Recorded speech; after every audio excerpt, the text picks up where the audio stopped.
Porque hoy en día hay tantas personas que están cerradas del contacto social, dedicadas absolutamente en una pantalla a estudiar, por ejemplo, y evitan el contacto social.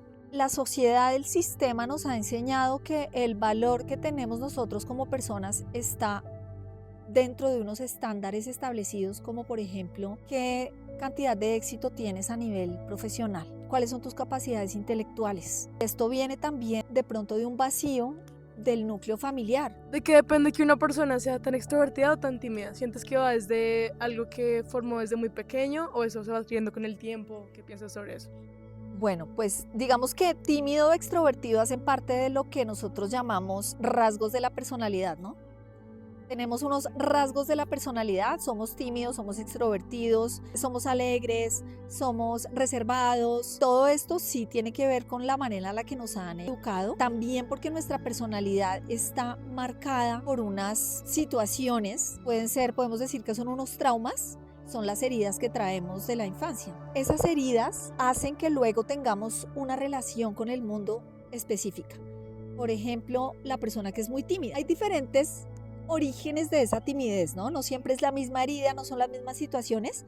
Puede ser, por ejemplo, que la persona desde muy pequeña, en un núcleo familiar numeroso con varios hermanos, no le dieran la palabra, no le dieran atención, sintiera que hay atención para los otros o menos para mí. Entonces esa persona se fue formando unas creencias de que yo debo quedarme más bien callado, callada, porque de pronto expresar demasiado va a molestar a los otros o va a hacer que me reprendan, me regañen, me critiquen, me juzguen, o mis padres o mis cuidadores están tristes, molestos y siento que soy culpable de ese malestar. Entonces siento que debo tener cuidado en la manera en la que voy a expresarme, a relacionarme, y de ahí se van formando esas creencias que hacen que es una creencia, es mejor que yo no me exprese demasiado, o me expongo al hablar demasiado, me expongo a ser juzgado, o voy a molestar porque tengo una creencia de que no tengo mi lugar en la vida. Muchas veces viene, lo veo yo en terapia, y de hecho yo misma lo trabajé en mi autoterapia, es por ejemplo cuando en el nacimiento el parto o el embarazo fue muy difícil, fue un embarazo difícil o el parto fue muy difícil y resulta que la mamá sufrió. Pasó momentos muy duros de dolor físico, de malestar, el parto fue difícil, puso en riesgo la vida de la mamá. Y ese bebé que nació, digamos que fue mi caso, parto de muchas horas, muy difícil, riesgo de vida de la mamá, ese bebé nace ya con una impronta de poder dañar, de que mi existencia puede dañar, mi existencia puede causar la muerte o dañar, causar sufrimiento a la primera persona con la que me estoy relacionando, la que me trae al mundo. Entonces esa creencia queda encapsulada. Yo puedo dañar o puedo hacer daño. Y entonces esa persona va creciendo y va teniendo un desarrollo en su vida en el que va teniendo mucho cuidado cómo se va dirigiendo a los demás, porque siempre va a sentir que puede causar daño. Entonces, en las relaciones laborales, en las relaciones de amistad, en las relaciones familiares, en las relaciones de pareja, estamos todo el tiempo como no expresando lo que sentimos, no diciendo cuando no queremos algo, no sabemos poner límites porque sentimos que estamos molestando, que podemos dañar. ¿M? Y es una memoria que está encapsulada, que esa memoria al final de cuentas es una creencia. Pero, o sea, ¿cómo se puede mejorar eso? Porque al final no puedes controlar cómo naciste, no puedes controlar cómo te relacionas con las demás personas desde que tienes un año, o sea, ¿cómo lo mejorarías? ¿O Está por muy qué? interesante esa pregunta porque resulta que el pasado es una memoria que está en nosotros de algo que vivimos, y en el nivel en que la intensidad en la que lo vivimos es un trauma, por ejemplo, cuando la intensidad es fuerte, es un trauma y el trauma está encapsulado en nuestro cuerpo, en nuestras células, en nuestro sistema nervioso, y está repitiéndose de manera constante porque es como un programa que quedó ahí marcado y es el que se va a estar ejecutando. ¿Cómo lo liberamos?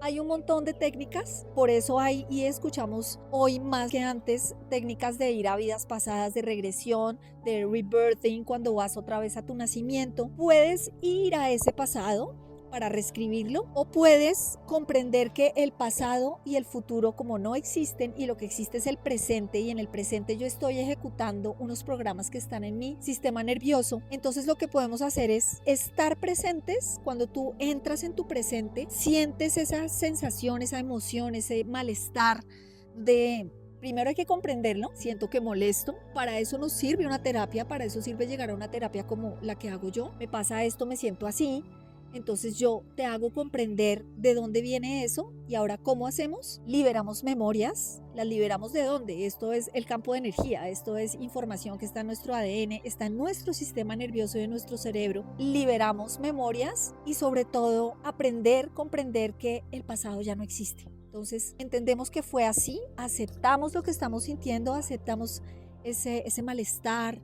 Esto va a generar tristeza, decir, ok, yo viví esto fue duro, pero bueno, lo lloro, me duele, lo expreso, lo siento, lo acepto y luego comprendo que es el pasado y no tiene por qué seguir rigiendo mi vida y lo que hago es tratar de estar lo más presente posible y por eso es que yo siempre en las terapias estoy diciéndoles, presente, trata de estar lo más presente posible, porque cuando estás en el presente estás reescribiendo el libro de tu vida y todo ese pasado doloroso está desvaneciéndose. Presencia, comprender que eso ya no es, autoconocimiento para uno saber, me está pasando eso, ok, otra vez estoy reaccionando de esta manera con esta persona, en esta relación, en esta situación, autoconocimiento, conciencia, me está pasando esto, claro, no es fácil uno conocerse, estamos todos programados a no saber quiénes somos, vamos por la vida reaccionando y no sabemos quién somos y cómo nos sentimos. Comprender, aceptar que siento esto y decir, ok, ya el pasado no va a regir más mi vida. Cuando me pase esto y me vuelva a sentir de esta manera con alguien, como ya soy consciente, no el resto de mi vida que fui inconsciente y reaccioné, sino que ahora voy a decir, no voy a reaccionar automático, voy a ser consciente de qué me pasa, qué siento, ya comprendo. Mi terapeuta me ayudó a comprender de dónde viene, me ayudó a liberar memorias, estamos en ese trabajo. Yo voy a decirle a mi existencia que a partir de ahora me voy a sentir diferente. Medito, respiro, gestiono eso de cuando uno está en una situación así emocionalmente fuerte y le dicen respire y cuente hasta 10. Es que respire y cuente hasta 10 es súper valioso, es importantísimo. De hecho, deberíamos hacerlo siempre que estamos en un momento de conflicto o de conflicto interno. ¿Por qué? Porque cuando tú te sientas, respiras y cuentas hasta 10, ¿qué estás haciendo? Presente, aquí, ahora. Ya no estás siendo presa de ese pasado que está encapsulado y te está haciendo portarte así, reaccionar y sentirte así. Respiras, estás presente y en ese presente estás diciéndole a tu cuerpo, todo está bien, puedo estar en armonía, incluso en esta situación en la que toda mi vida me sentí mal. Le enseño, reprogramo mi sistema nervioso. Esa es una buena manera de cambiar ese tipo de cosas. Nada, pero ¿qué tanto influye entonces la genética? Por ejemplo, cuando son hermanos, viven en una misma casa, los papás son exactamente igual de especiales con esa persona que con la otra. Seguramente van a haber diferencias, pero en medio de todo siempre van a procurar hacer lo mismo para cada uno de los niños, ¿cierto? Entonces, ¿qué tanto influye mi entorno familiar, que es el mismo al de mi hermano, a que los dos seamos tan diferentes? Ok, eso es otra pregunta muy interesante porque, claro, lo que pasa es que antes de llegar aquí, a este núcleo familiar en el que vivimos con nuestros padres, hermanos, somos una conciencia, somos algo más y esta pregunta nos lleva a algo mucho más trascendental y es en qué creemos, ¿no? ¿Qué pasa antes de llegar a esta existencia como humanos en este núcleo familiar? Resulta que antes de eso somos una conciencia que ya tiene un bagaje, ya tiene unas memorias. Y cuando llegamos acá, venimos con esas memorias y adquirimos las de nuestro entorno, núcleo familiar. Eso explica las grandes diferencias entre los hermanos de una misma familia. Por un lado eso, y por otro lado que aunque lo quieran o no los padres, tratan siempre desde el amor de ser lo más justos y más equitativos con sus hijos, pero no se están dando cuenta que inconscientemente hay unas diferencias, que son esas diferencias que vienen de ese otro lugar, de esa parte de nosotros que es algo más antes de llegar a esta existencia. Y juegan mil cosas. Al hijo al que le pusieron el nombre del abuelito, la hija a la que le pusieron el nombre de la tía. O sea, tú no sabes que esa persona le estás dando como un poquito de la personalidad de ese otro en el cual te inspiraste para ponerle el nombre.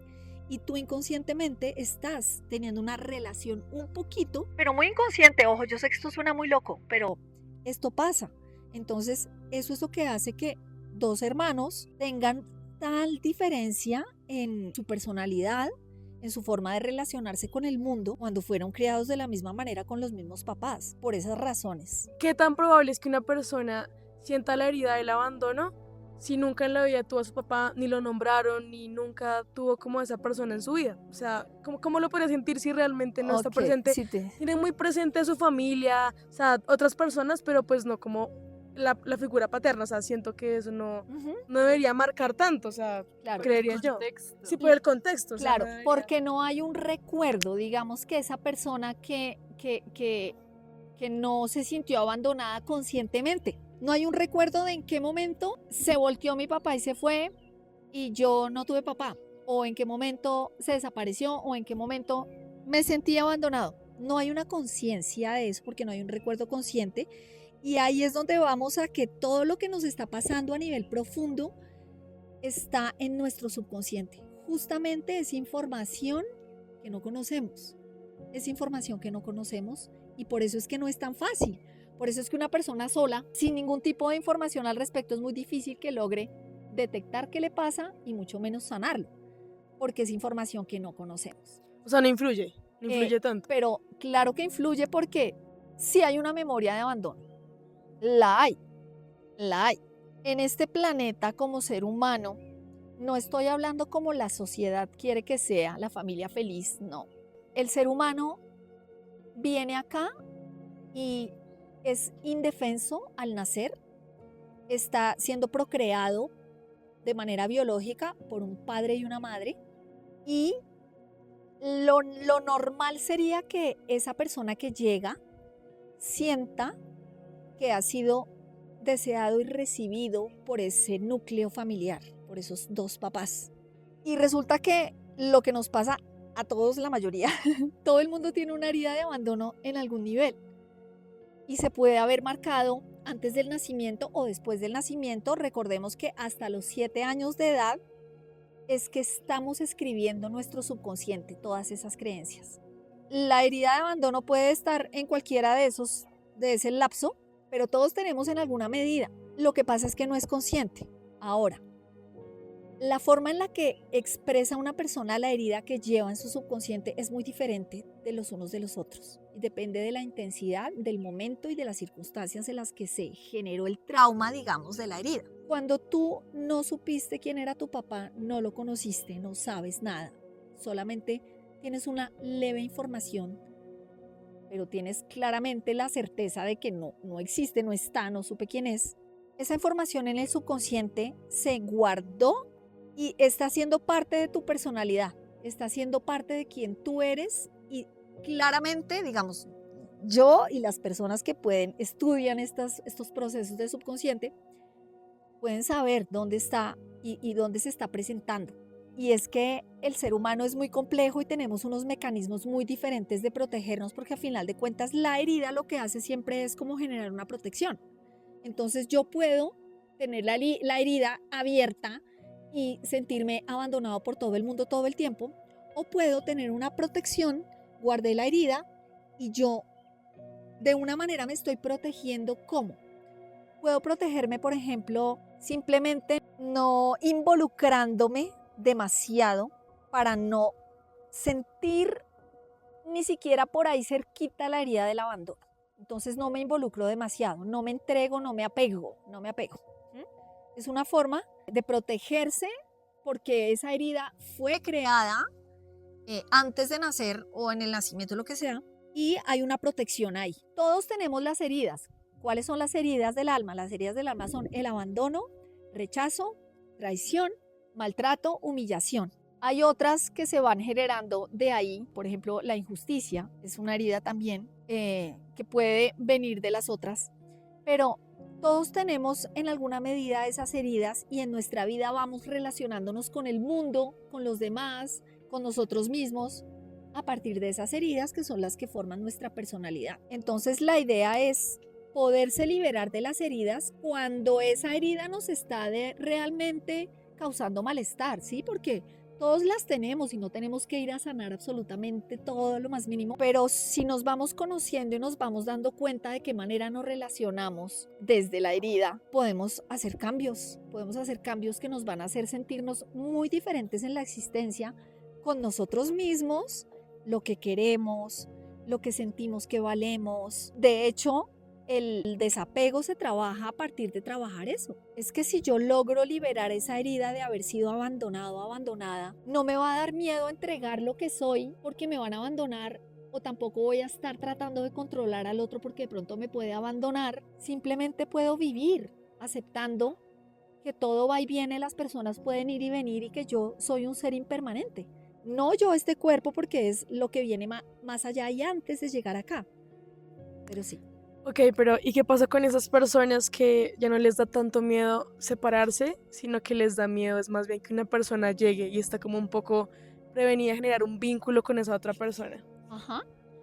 Sí, y eso pasa muchísimo, mucho. Eso tiene unos nombres que la verdad yo no me dedico a estudiar, como esos conceptos que también me parece como ponerle nombre de apego evitativo, apego ansioso, porque eso nos hace encasillar demasiado a alguien que puede tener un poco de todo, ¿no? Desde esa herida de abandono, de rechazo, nos creamos un caparazón. Entonces la persona tiene un caparazón y tiene que a toda costa protegerse de ser herida. Efectivamente es la persona que no es capaz de comprometerse, que le da miedo, que rechaza fácil al otro antes de que el otro de pronto lo vaya a rechazar. Y pues está perfecto si tú estás bien solo, sola y te sientes pleno, plena y no pasa nada. Pero si tú quisieras estar con alguien y resulta que no puedes porque no sabes qué pasa y por qué estás rechazando la gente, porque rápidamente no te desilusionas, sino como que te desinteresas. Claro, hay que mirar. Por eso digo que las heridas las trabajamos cuando hay malestar. Todo el mundo tiene malestar.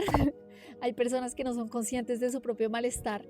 Cuando empezamos un poquito de autoobservación y de mirar cómo nos sentimos y hay cosas en la vida y todos nos ponemos a mirar y todos tenemos algo que nos molesta de nuestra propia vida. Y cuando vamos a mirarnos y a conocernos y entendemos de dónde viene, necesitamos la terapia. La terapia es muy importante.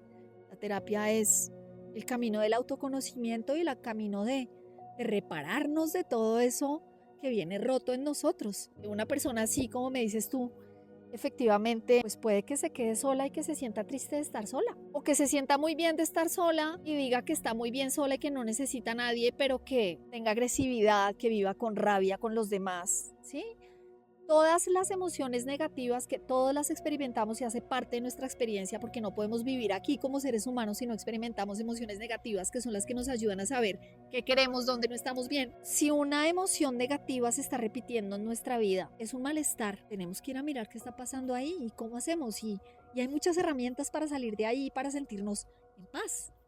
Nata, pero ¿de qué depende que una persona sea egoísta, quiera todo para sí, o que sea orgullosa, que sea vengativa, pero si no ha tenido una herida del abandono consciente, por lo menos? ¿De qué depende que se nutran esas malas reacciones? Eso puede venir de heridas de maltrato, por ejemplo, porque entonces está, como les digo, todos tenemos las heridas, todas en cierta medida, pero entonces digamos que una herida de maltrato cuando estuvimos pequeños, no sabemos si en el vientre de la mamá ella sufrió maltrato de alguna persona que pudiera ser su pareja u otra persona. Ya venimos experimentando maltrato. Nacimos y empezamos a experimentar maltrato que puede ser de los propios padres o de personas cercanas. Entonces es una creencia al final, es como, no, la vida, uno llega aquí a esta vida es para que lo maltraten, ¿sí? Es una creencia y se convierte en tu realidad, esa es tu verdad. El mundo maltrata, las otras personas maltratan.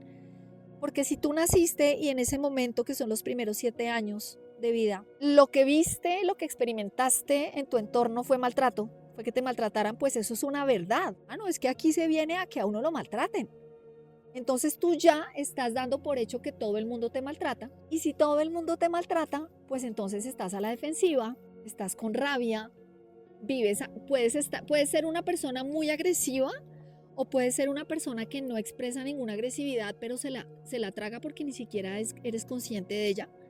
Entonces puedes estar manifestando además un montón de síntomas físicos relacionados con esa rabia guardada y te parece que todo es injusto y te sientes maltratado muy fácilmente, y depende también como de las circunstancias en las cuales se creó toda esa herida, que son como un montón de creencias. Tú vas a tener ganas de vengarte o vas a simplemente a protegerte, a guardarte, y vas a sentir mucha rabia y vas a evitar el contacto con el otro. Es que hay muchas maneras de expresarlo.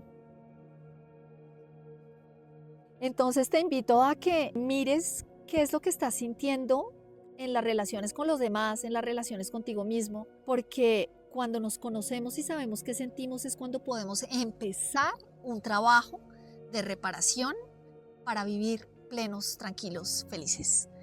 Y es importante que este trabajo lo hagamos si queremos pasar por esta vida, por esta existencia, sabiendo lo que es estar tranquilos, sabiendo lo que es estar en paz, sintiéndonos amados. Y para eso necesitamos terapia. Todos necesitamos terapia, necesitamos aprender a estar presentes. Así que te invito a que mires mis videos en los que hablo sobre estos temas, te enseño tips para encontrar más paz, para que te conozcas y para que sepas cómo abrir un camino hacia la tranquilidad, hacia la felicidad, hacia la expansión, hacer una mejor versión de ti.